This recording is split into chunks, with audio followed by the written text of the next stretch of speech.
Welcome back to the Howard Keating Show. I'm Howard Keating, and with me I have Charles Tansey with us, and he is Vice President of, in fact, he's Senior Vice President of Export-Import Bank, and he is here to help small businesses, and that's his effort right here.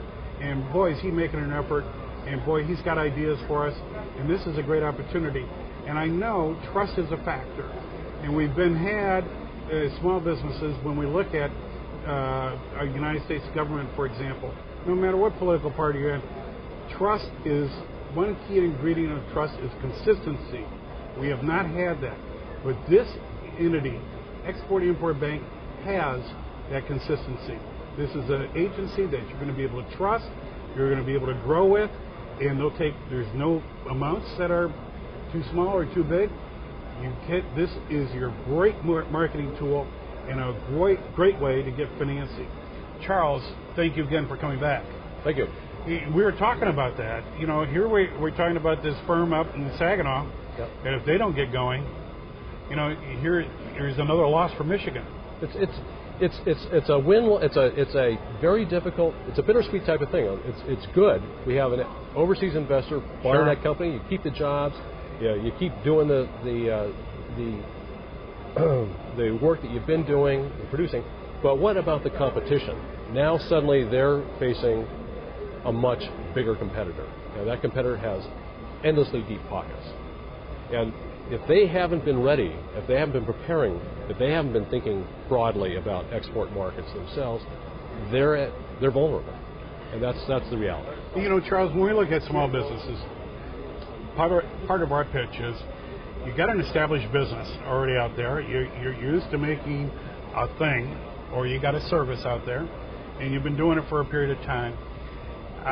What we're doing on our show and with our network is having them think about your next effort.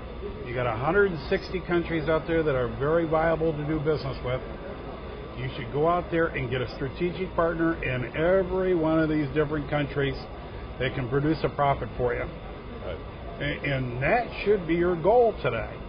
And to think that Commerce Department will vet these potential partners for you for nominal fee is absolutely spectacular. And to have the tool that you're providing, the insurance guarantees, and having these people over there represent you to go ahead and start selling for you, become a distributor or sales agency, that's your focus today, small business. Get global. Get yourself a strategic partner that knows that country backwards and forwards, okay?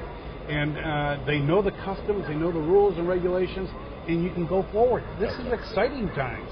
I would agree with that. I think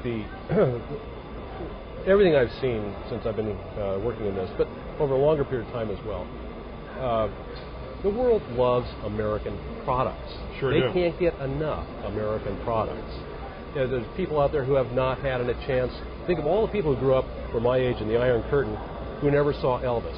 I mean, just think about the American way of life, the things that we do. I remember being in Indonesia in 1976, and the per capita average income at that time was $125 a year. Average per capita income in Indonesia. And I saw people walking down the street drinking a bottle of Coke. Why? Well, it represented a real statement. It was a statement about what their hopes were in some ways. We can't underestimate the power of American products and the love of American products overseas. You make American products, you got to get over there. People want it. Having a strategic partner is a key. We work with Commerce, we work with the SBA, we work with all of these groups. We work hand in hand through the U.S. Export Assistance Centers to make sure that you can get soup to nuts support in going overseas. You get together with the right people, you get the right kind of financing on a pre-export basis. That is, when you need to build inventory and you have to support receivables, and we also provide insurance against country risk and against credit risk of your buyer. So there's no excuse not to be doing that. You know something, when you think about 95% of the marketplace is international, Yeah. and you're selling over there, and if you did set up a network of 160 countries or whatever it might be, my God, and you had your insurance program guarantees for your invoices, up to 95% of your invoices are guaranteed. this is a tremendous tool. My God, you can sleep better at night. Oh, You're right. better off selling internationally than you are nationally. You're in a safer harbor doing that. And it's hysterical when you think about that. That's actually true. We got to get, I often say on our show, a healthy mind is an empty mind. I know that's laughable to a certain degree, but you got to get rid of all those prejudices, all those preconceived ideas. There are people out there that, number one, love American product, but there's also companies out there that want to joint venture and do business with America.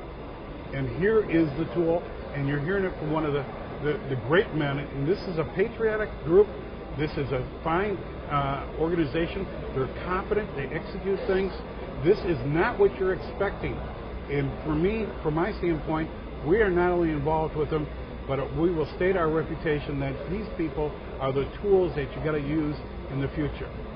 You wanted a third party to talk about it. We are the third party. We're standing behind XM Bank. And Charles Tansey, thank you very much for being on our show. And he's Senior Vice President of Export-Import Bank, and he is specializing in small businesses. And he's making a difference over there. So thank you very much, Charles, for being on our show. Thank you, Howard. Thank Pleasure. you. Yeah.